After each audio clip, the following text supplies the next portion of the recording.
Hello बच्चों, मैं महबूब आलम। बच्चों इस क्वेश्चन को देखिए, बहुत ही शानदार क्वेश्चन है। 3/3 का 3 फिर कोष्टक के अंदर आपको दिया है 3 - 3। इस क्वेश्चन को कैसे सोल्व करेंगे? बच्चों जब भी इस प्रकार के क्वेश्चन को बच्चे लोग देखते हैं जो कि मैथ्स में कमजोर है, जिनका बेसिक मैथ्स है वो स्ट्रोंग नहीं है या जिनका बेसिक वो क्लियर नहीं है, तो बच्चों इस प्रकार के क्वेश्चनों को वो गलत सोल्व करते हैं, क्योंकि उनको समझ में ही नहीं आता कि इस प्रकार के क्वेश्चनों को सोल्व कैसे किया जाएगा। जैसे कि यहाँ पर आपको भाग दे दिया है, फिर यहाँ पर देखो बीच में आपको का दे दिया है और कोष्टक के अंदर 3 - 3 दिया है और कोष्टक के बाहर 3 दिया है और कोष्टक के अंदर 3 दिया है और बीच में कोई निशान भी नहीं दिया है। तो बच्चे इस प्रकार के क्वेश्चनों को देख करके और काफी कंफ्यूज होते हैं और बहुत सारे बच्चे तो ऐसे हैं जिनको अभी तक का भी पता नहीं है कि का मतलब क्या होता है। बच्चों इस क्वेश्चन को सोल्व करें उससे पहले यहां पर देखिए मैंने एक ये नियम उतार रखा है जिसे हम कहते हैं बोर्ड मास का नियम। हमारी सुविधा के लिए मैंने ये पहले से उतार लिया ताकि हमारे टाइम की बचत हो जाए। अब यहां पर देखिए बी का मतलब क्या होता है? ब्रैकेट। और ब्रैकेट जो होते हैं बच्चों 4 प्रकार के होते हैं। ये जो लाइन से नजर आ रहे हैं इसे हम कहते हैं रेखा ब्रैकेट। ये छोटा ब्रैकेट है, ये मझला ब्रैकेट, ये बड़ा ब्रैकेट। जब भी आप ब्रैकेट देखो तो सबसे पहले ब्रैकेट को ही सोल्व किया जाता है और उसमें सबसे पहले रेखा ब्रैकेट को सोल्व किया जाता है, फिर छोटा मझला, उसके बाद में बड़ा ब्रैकेट।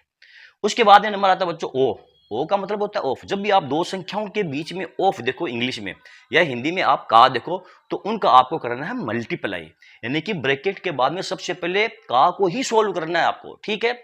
उसके बाद में नंबर आता है डिवीजन का, यानी कि जब आप ऑफ या का को सोल्व कर चुको तो फिर आप डिवीजन को सोल्व करो, उसके बाद में मल्टीप्लाई, उसके बाद में एडिशन और सब्ट्रैक्शन को सोल्व किया जाता है, ठीक है। तो इसको हम कहते हैं बोर्ड मास का नियम। अब इस बोर्ड मास के नियम से हमारे इस क्वेश्चन को हम कैसे सोल्व करेंगे? ध्यान दो बच्चों, हमारा क्वेश्चन हमको क्या दिया है, देखो 3/3 का मतलब मैंने आपको बताया मल्टीप्लाई, फिर आ जाएगा 3 और ये कोष्टक 3 में से 3 को घटाएंगे तो पीछे क्या रह जाएगा आपका? ये 0 रह जाएगा, ठीक है। अब देखिए कोष्टक के अंदर 0 है और कोष्टक के बाहर 0 है और दोनों के बीच में कोई भी साइन या कोई भी निशान नहीं है प्यारे बच्चों। तो इसका मतलब ये हुआ 3/3 फिर गुणा 3 और गुणा ये 0। इन दोनों के बीच में कोई साइन नहीं है ना, इसका मतलब हुआ इन दोनों के बीच में मल्टीप्लाई का चिन्ह जो है वो छुपा हुआ है। तो यहां पर हम लिखेंगे 3 × 0, ठीक है। अब क्या करेंगे? अब हमारा ये ब्रैकेट खुल गए हैं। अब सबसे पहले हम क्या करेंगे? ऑफ वाली संख्या को सोल्व करेंगे। यहां पर देखो का दिया था ना आपको, का मतलब मल्टीप्लाई, यहां पर देखो ये गुणा का चिन्ह, तो 3 और 3 को सबसे पहले हम गुणा करेंगे। तो ये हो जाएगा बच्चों 3/3 को 3 से गुणा करेंगे तो 9 और गुणा ये 0। आ गई बात समझ में? अब क्या किया जाएगा? अब देखिए 3/9 यानी कि 9 का भाग हम देंगे इस 3 के अंदर, तो कितना आ जाएगा? ये हो जाएगा बच्चों 3/9, ठीक है। फिर आ जाएगा गुणा ये 0। अब 3 से 9 को काट दो, बराबर हो जाएगा 1/3 गुणा 0। 0 को आप किसी भी संख्या से मल्टीप्लाई कर लो, 0 को आप किसी भी संख्या से गुणा कर लो, आंसर क्या आएगा? हमेशा 0 ही आएगा। तो आपका इस क्वेश्चन का जो आंसर आएगा प्यारे बच्चों वो क्या आएगा? 0 आएगा। ओके, तो चलो बच्चों देखते हैं हमारा अगला क्वेश्चन। ये रहा बच्चों हमारा अगला क्वेश्चन। 12/1/4 गुणा 4 का मान होगा। अब इस प्रश्न को जब बच्चे सोल्व करते हैं तो वो क्या करते हैं? वो देखते हैं कि 12/1/4 गुणा 4, तो वो ये देखते हैं कि 4 से ये 4 कट रहा है, तो वो इस 4 से 4 को काट देते हैं और पीछे रह जाता है उनका 12 भाग और ये 1, ठीक है। फिर वो करते हैं 12/1 बराबर 12, ये आंसर लेकर के आते हैं। अब प्यारे बच्चों इस प्रकार जो बच्चे क्वेश्चन को सोल्व करते हैं इसको, तो वो या तो अति उत्साह के अंदर सोल्व कर देते हैं या फिर उनको जानकारी नहीं होती है कि इस प्रकार के क्वेश्चन को कैसे सोल्व किया जाता है, क्योंकि ये जो आंसर आया है ये गलत आंसर है। ये क्वेश्चन इस प्रकार सोल्व नहीं होगा प्यारे बच्चों। कैसे सोल्व होगा मैं आपको बताता हूं। देखिए यहां पर क्या दिया आपको मैं वापस उतारता हूं क्वेश्चन को। यहां पर आपको दिया है 12 भाग 1/4 और गुणा 4, इसका मान ज्ञात करना है। इसको ऐसे सोल्व करेंगे बच्चों, देखो ये है 12 फिर भाग 1/4 गुणा 4, ये हमारा क्वेश्चन है। तो यहां पर आप बोर्ड मास का नियम देखो ना बच्चों, बोर्ड मास का नियम क्या कहता है, पहले भाग वाली संख्या सोल्व होगी फिर मल्टीप्लाई वाली संख्या सोल्व होगी। यहां पर देखिए भाग वाली संख्या पहले सोल्व होगी फिर मल्टीप्लाई वाली संख्या सोल्व होगी। तो यहां पर सबसे पहले हम 12 भाग 1/4 इन दो को सोल्व करेंगे बच्चों।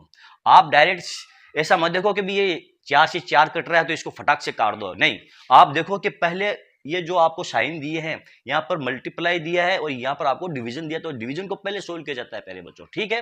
तो यहां पर ये हो जाएगा 12, अब देखो भाग है ना, जब हम इसको सोल्व करते हैं तो इसको हम मल्टीप्लाई में बदल देते हैं, गुणा में, तो इसको हम गुणा में बदल लेंगे, 4 ऊपर चला जाएगा, नीचे 1 नीचे आ जाएगा, ये हो जाएगा बच्चों आपका 4/1 गुणा 4, ये हो गया आपका 12 गुणा 4 गुणा 4, 12 गुणा ये 16 बराबर 12 और 16 को गुणा करेंगे कितना जगह, 16 दूनी 32, 32 का 2 3, 16 3 19, 192 आपका इस क्वेश्चन का प्यारे बच्चों आंसर आएगा। और ये आपका सही आंसर है, ना कि आपका आंसर ये 12 आएगा, ठीक है। तो चलो बच्चों देखते हैं हमारा अगला क्वेश्चन। ये रहा बच्चों हमारा अगला क्वेश्चन, 3 + 4 - 2 ऊपर दिया ये रेखा का 1/3 कितना होगा। इस क्वेश्चन को कैसे सोल्व करेंगे, देखो मैंने आपको क्या बताया, बोर्ड मास का नियम। यदि आपको ये रेखा ब्रैकेट दिया गया है रेखा, तो सबसे पहले हमें रेखा ब्रैकेट को सोल्व करना पड़ेगा। इसको हम ऐसे सोल्व करेंगे पहले बच्चों, 3 + 4 - 2 का मतलब होता है मल्टीप्लाई, और 1/3 का मतलब होता है 1/3, ठीक है ना, 1/3 यानी कि 3 में से 1, इसको हम कहते हैं 1/3, गुणा हो जाएगा ये 1/3, ओके। और यहां पर है ये रेखा ब्रैकेट, ये हमारा क्वेश्चन है। अब इसको कैसे सोल्व करेंगे, पहले इस रेखा ब्रैकेट को हटाएंगे, यानी कि रेखा ब्रैकेट के अंदर जो संख्या है उसको सोल्व करेंगे, ठीक। अब देखिए 4 में से 2 को घटाएंगे तो पीछे कितने रह जाएंगे, 2, क्योंकि 4 आपकी प्लस की है और 2 आपका माइनस का है। तो ये हो जाएगा पहले बच्चों 3 + 4 में से 2 गए 2 गुणा 1/3।